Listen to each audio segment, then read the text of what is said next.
Welcome, everyone. This is Peggy Hall from The Healthy American. What I wanted to share with you today is something very important about your medical patient's Bill of Rights. Have you ever heard of that before? It's called your Patient's Bill of Rights. One of the most distressing messages that I get on a very common basis is from people that were either denied their medical care because they didn't want to put on a mask, or maybe they had the mask on and it was below their nose, and they were harassed, they were bullied, they were intimidated, they were deprived the medical care that they needed. I've heard of people that were going in for different screenings at their doctor's office or kind of on an outpatient basis, and they were refused that type of treatment or procedure because they wouldn't wear a mask or couldn't wear a mask or didn't wear a mask. It actually doesn't really matter whether you can't, you don't, or you won't. The fact is, you may not be denied your medical care. This is one good thing, maybe the only good thing, in my view, that came out of the previous president's, I'll just use that word, administration. And that was from the Unaffordable Care Act. And I know it's unaffordable for me because prior to that, I actually was able to pay for my own health insurance at about $350 a month. And then that went up to about $1,200 a month. And it went from no deductible to a $5,000 deductible. And that was a few years ago. I don't even know what it is now, because now I belong to a Christian health share organization, and that is called Samaritan Ministries. If you're interested, drop me a comment below and I will get back to you on it. Basically, you pay a small amount of money and you actually send it by check to another person. You write them a check to help cover their medical cost, and you send a note and you pray for the people. When I had my detached retina and I had several eye surgeries and procedures to restore my vision, I got checks from other people who helped me cover my medical costs. It was paid for 100% minus $300, which is what, anyway, I'm totally getting off track. But the point is, the only good thing that came out of this Unaffordable Care Act is something called the Patient's Bill of Rights. I want to show that to you, and I would like you to be very, very educated on the Patient's Bill of Rights, because this is going to help you. This is going to help you when you need to go to the doctor, you have a broken leg, and you don't want to have a COVID test. You can refuse the test, and you can still get your broken leg tended to. Let me show you. So I'm going to share my screen, and we'll take a look here, shall we? I know some of you asked for a t-shirt that says, shall we? I'm going to make one along with some of your other very excellent suggestions.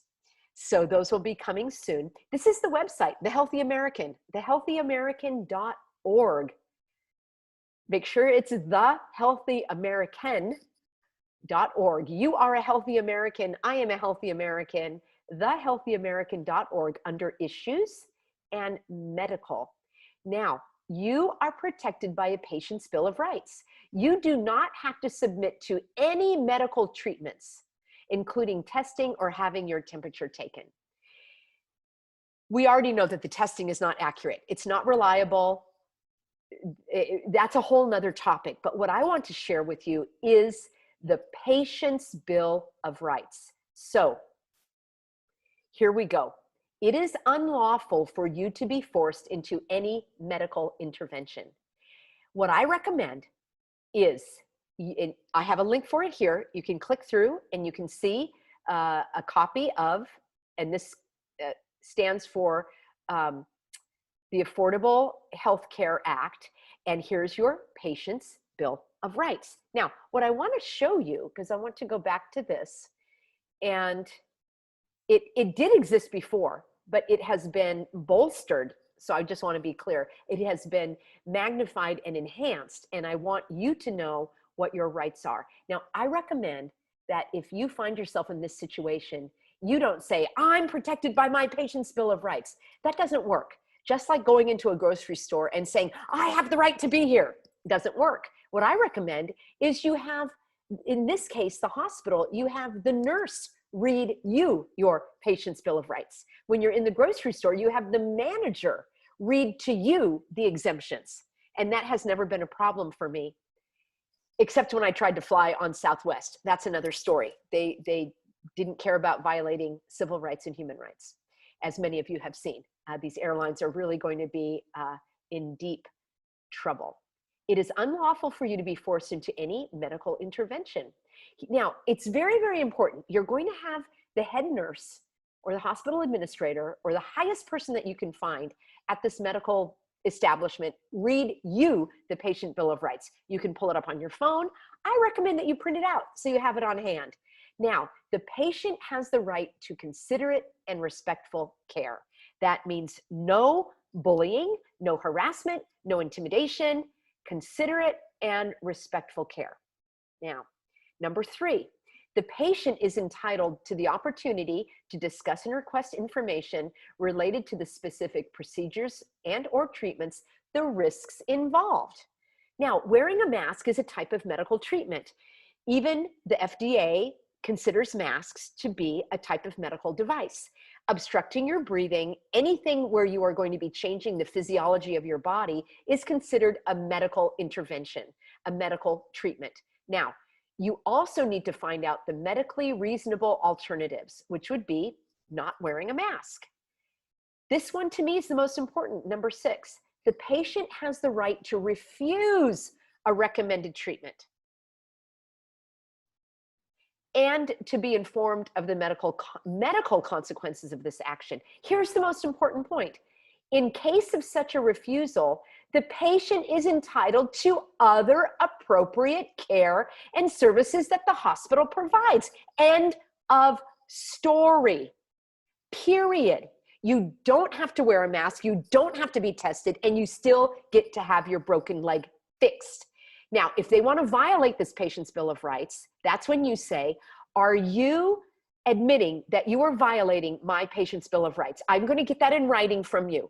And you can write it down. I'm going to have a paper for you that says statement of violation or notice of violation, notice of liability. It's a little bit the same. And you're going to take down the note, what happened. You're going to have a witness sign this, and you're going to have a record of what this person did, so that when you go forward to issue and to file a complaint against this person, you will have everything in writing. I want you to know this. And any healthcare professionals now that are watching this, I would like to hear from you. I would like to hear from you if you have ever refused somebody because you are breaking the law. You are violating their patient's Bill of Rights. The patient is entitled to other appropriate care and services, period. You know me, I like to read the law. I like to understand the law. I like to educate others on the law.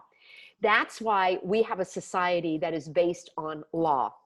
Unfortunately, it doesn't really appear that we are in a society that follows the law any longer, because we have seen time after time, instance after instance, person after person violating these very laws, establishments trying to create their own law, their own policy that violates the law, and I'm not going to stand for it. So please, everyone who, even if you are not seeing a doctor now under any medical care, please be advised.